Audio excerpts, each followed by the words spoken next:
up, guys? Welcome back to another episode of the Fantasy Fellow Show. I am your host, theFellowKGB. You can follow me on Twitter at theFellowKGB. And today we're going to be looking at 2019 opportunity report for running backs, wide receivers, and tight ends. This is just another piece of the analytical videos that I've been doing lately with yard share and target share. But I've been adding these they're not new stats, but I've been adding them to my projection database. So these are all numbers that I've collected. And I got 2019s all ready to go. There's an article up on thefantasyfellowship.com. You can find that if you can hover over 2020 content and you can look for what you need here, or you can just click on articles and that might help you out. But anyways, we're looking at the 2019 opportunity report, and we're going to start with the running backs. So if you don't know what opportunity share is, that's the number that we're looking at. So basically, we want to see how many rushing attempts and targets a player gets, and then we're going to divide that by the team's total. So if I just pull up a random team here, let's see Tampa Bay. So Tampa Bay, we see Ronald Jones with 172 rushing attempts last year, 31 receptions. So that's 203 total touches, and the total amount of touches they had was 1,039. So we divide those numbers, and it's going to give us an opportunity share. So we see Ronald Jones with 20.4% of Tampa Bay's opportunities. So that's what we're looking for. The higher the opportunity, the better the running back will be in PPR leagues. This is all for PPR leagues. I don't really play half PPR, but I can find those stats for you guys. But anyways, opportunity share is a really good correlation to where a running back will finish. So these were the top 12 running backs from last year in terms of opportunities, filtered by share here. So we see Christian McCaffrey at 42.3%, and then the 12th best running back was Phillip Lindsay at 29.79%. And then on the far right here, we're going to see the ranges of where these guys finish. So we see RB1, 7, 8, 5, 16, 3, 6, 12, 13, 2, 10, and 20. So we got a really good range here. The lowest finish was RB20. That was Phillip Lindsay. He finished under 30%. So you could say that target players that are going to be above 30%. Really, the only outliers that didn't finish as an RB1 here were Joe Mixon. He was RB13, so that's fine. And then Le'Veon Bell here, RB16. So anybody above 30%, the lowest they finished was RB16. So I like that stat. And you see some of the guys here, there's kind of like a cutoff here of maybe 37 to 35%. You got a really strong chance of being a fringe top 5 running back. But really, it's just this 30% in general. If you finish above 30%, last year, the chances of you being an RB1 were very good. So the more touches, running attempts, and targets a player gets, the more we're going to be enjoying their fantasy season. So I got some notes of action here. I did say that 9 of the top 12 RBs in this opportunity share finish in the top 12. So that's 75%. That's a pretty good ratio. I did say target RBs over 30%. Le'Veon Bell, Phillip Lindsay, and Joe Mixon were the outliers of this group. But I mean, if you look at all those teams, they're not very good teams.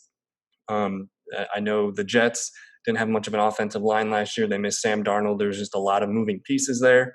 But Le'Veon Bell is going to get opportunities as long as he's healthy. Same with Joe Mixon. The offensive line wasn't very good. The team was not very good as a whole.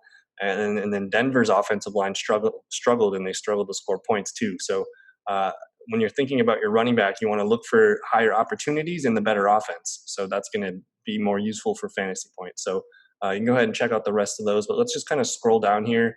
I did kind of break down some things when I looked at the numbers of carries and targets. I guess the lowest amount of carries that we see here in the top 12 opportunity share was 217, and the fewest amount of targets was Derrick Henry with 24, but other than that, everybody was above 45. So if you can find a running back that's going to get over 200 carries and over 40 targets, that's a really good indicator if they're going to be an RB1 or not. So go ahead and read some of that stuff on there. It's kind of what I've been talking about. But then these will be the RB2s basically from last year. So it starts with David Montgomery at the top at 28.41 opportunity share and goes all the way down here to Melvin Gordon, RB24 in opportunity at 22.53. And then the ranges of running backs here, it looks like Kamara was RB9, Eckler RB4, so that's like the highest end.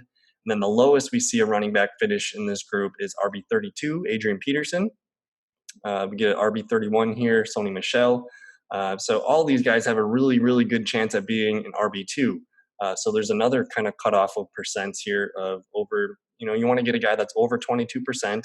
I think the next cutoff down here, if I keep scrolling, RB25 was about 22%. So anyone in that 22 to 30% range has a really good chance of being an RB2. So Montgomery was RB24, Josh Jacobs RB21, Kamara was an RB1, but again, when you see these outliers of targets, sometimes that indicates that, hey, he's going to be a little bit stronger than an RB2. So that's why Eckler and Kamara stand out. But then you got a guy like Todd Gurley coming in at RB14, Devonta Freeman, RB18, Miles Sanders here at RB15, and then Melvin Gordon here at 22. So again, this opportunity share, it's really showing me that the higher the percentages, the better that this player has an opportunity of being an RB1 or 2. And then, of course, there's going to be some outliers. Like we saw Derrick Henry at the top here, not a lot of targets, but you see the 24 targets here. But if you look at the rushing attempts, he led the league in rushing attempts. So he's going to get a lot of the opportunity share. And then a guy like Austin Eckler and Kamara, a lot of targets, not as many carries, but those even out in the long run. So I like all those kind of scenarios of drafting a running back that's going to catch the ball a lot versus a running back like even David Montgomery or Sony Michel. They're not going to catch a lot of passes, but they're going to get a lot of opportunities. And then really the number that you're betting on with those kind of backs is, are they going to score touchdowns? So then we'll kind of just roll down here. And then I found, I guess these are the running backs 25 through 50 here. Just some guys at the top here. I mean, Mark Ingram here at RB25 in opportunity share. He was RB11. So I like that. I'm trying to think here. I think this is, there's really not too much more information to look at here, but you see Ronald Jones coming in. But all these guys are below 20%, and then their numbers are kind of just all across the board. Kenyon Drake's kind of an outlier in this because he was kind of divided by two teams. So I just took, it was hard to pick an opportunity share to divide his numbers by because he was on the two teams. So this is just purely Arizona's numbers. So for him to finish kind of around, looks like 35th or so, he's going to have a pretty big opportunity share. So I like what I'm seeing there. And then I guess I'm going to click on, I have this link here that says you can check out my projected 2020 opportunity shares here. This is going to help us pick our running backs in the drafts this year. But I went ahead and showed you my attempts, my targets, the opportunity share that I'm projecting, and then their share from last year. So I guess we were just talking about a guy like Kenyon Drake. He was down at 17.10% last year with the Cardinals. I got him up at 26.46, coming in at RB 13, 14, 15, 16, 17, 18. He's about the 18th best running back in terms of opportunity share. So he's got a really good chance at being, a top 15, top 18 back this year. So go ahead and take a look at this whenever you're done looking at 2019. But it's just a way for me to kind of look at what I got going on for the upcoming season. But I guess back to 2019 numbers, we'll go ahead here and click on the receiver group. Receivers are a bit different. Their opportunity shares are going to be a lot lower than a running back because of the rushing attempts. So we kind of have to look at these guys in their own position. But it's looking like Michael Thomas up here at 18.86%. He's the clear outlier. You see the next closest person's 15.91%. So he just had a crazy season. But if you look at the numbers here, look at all these guys above 15%. And then we'll see where they finish. So we got 1, 2, 3, 4, 5, 6, 7. We got 7 dudes over 15%. I guess with Michael Thomas, it's the top 8 receivers all over 15% opportunity share. And then you're going to get the lowest finish of these guys was wide receiver 17. And that's Tyler Boyd because he didn't really throw a lot of touchdowns in Cincinnati. So if he would have added probably a couple more touchdowns, he would have probably finished, almost top 12. So just look at this: wide receiver 1, 5, 7, 6, 8, 3, 17, and 14.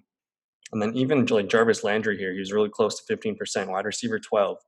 So I'm kind of making opportunity share of 15%, a target of mine. That guy's got a really, really good chance at being a top 10 receiver. And then anything over, like well over 15%, like he's going to be a top 5 receiver and probably a top 1 or 2 receiver. So use that information what you will. But if you just quick look at all this, the top 12 receivers in opportunity share last year, only 1, 2, 3, 4, 5. So 5 of the guys were not a wide receiver 1, but we did have wide receiver 14 in there, wide receiver 15 in there, 17, 19. So these guys are all solid wide receiver 2s at least. And then you see DJ Moore down here at 13.84%. So basically 14% is kind of the cutoff. These guys all have a really good chance at being a quality receiver this year. And then if we just kind of keep scrolling down here, wide receivers 13 through 24 give us a range of about 13.61% all the way down to about 11.5%. And then again, we got some crazy ranges of numbers here. This is where it gets a little bit interesting. Cooper Kupp up here at wide receiver 4. You got Godwin down here at wide receiver 2. We got Galladay at wide receiver 9. And then you got some guys that are kind of just all across the board here. Like we got Christian Kirk, wide receiver 38. Curtis Samuel, wide receiver 36. So these guys were getting a lot of opportunities, but they weren't able to connect. So I guess when I'm looking at opportunity share, I found it to be more useful for running backs and tight ends. As far as receivers go, I think you're going to have to reference my 2019 yard share column. This one I found to be a little bit more accurate for receivers, so that's why I've been kind of doing both of these numbers.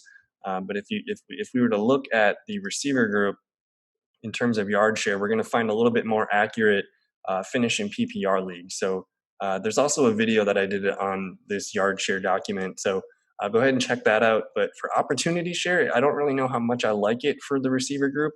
But I guess for a cutoff, you want a guy that's above 14%. Otherwise, if he's in a really good offense, his opportunity share is going to be lower. So that kind of changes some things. Guys like Amari Cooper down here, wide receiver 10 last year, but 11.47% opportunity share. Same with Michael Gallup. He was wide receiver 24, but he had a 10.8%. So that's where percents kind of get a little weird for opportunity share with receivers. But nonetheless, guys with higher opportunity shares, they typically finish a little bit higher. So, but for now, we're going to move on to tight ends real quick. And with the tight end group, I found opportunity share to be a really, really good number for where these guys finish. So this is the top 12 opportunity share tight ends from last year. We got Kelsey at the top at 14.68%, goes all the way down to the 12th, Hunter Henry at 7.89. And if you just look at I'm just going to read off the rankings. So the top 12 tight ends in opportunity share last year, they all finished as tight end 1, 4, 2, 3, 5, 6, 12, 8, 10, 13, 11, and 9. So only one tight end finished outside of the top 12, and that tight end was Jared Cook. Jared Cook finished as tight end 7. He missed a couple games, but he was low on targets, but he caught a lot of touchdowns. So he was the one outlier. But even the guys that just barely missed this top 12 of opportunity share, they finished tight end 14, 18, and 15.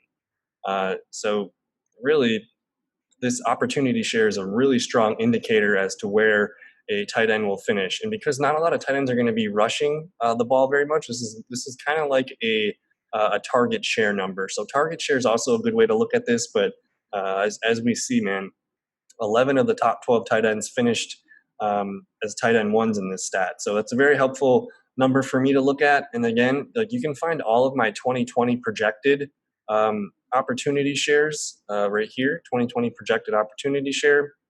I got everything here for all the positions. And then again, I'm going to list where they finished last year. And then we'll give them percents. So again, I recommend looking at this for running backs and tight ends especially. I did look at it for quarterbacks, but I didn't really think of anything too useful. So go ahead and take a look at that if you're interested in seeing how that went. But again, that's all here on the fantasyfellowship.com. You can find that stuff. I have my 2020 projected data studies all listed here, opportunity share, and then same with the 2019 data. So I have all that listed for you guys.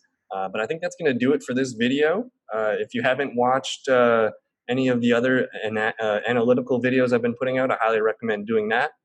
Check out thefantasyfellowship.com. If you've made it to the end, don't forget to like the video, leave me a comment. And I don't know, man. Thank you so much for your time. Thank you for listening. If you're on YouTube, again, you know what to do. If you're on any podcasting platforms, especially Apple, it'd be great if you could leave us a rating or a review. We're trying to get higher in the rankings and get some more exposure. But yeah, thank you so much, and we'll see you in another video. Peace.